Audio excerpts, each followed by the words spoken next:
This is January 2nd. This is sea shanty.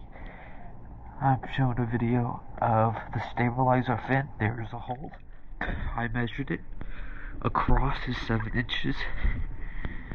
And going up and down is about 9 inches. So I'm going to show that now.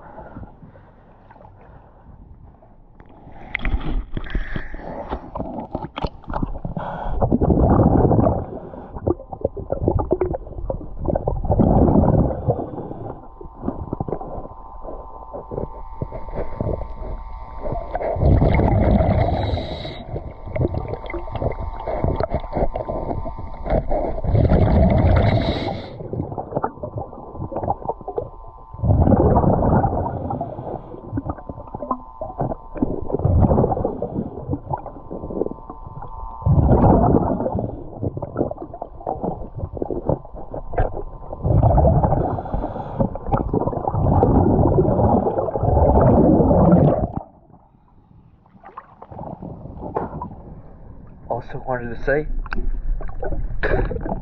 that is in the front of the stabilizer fin.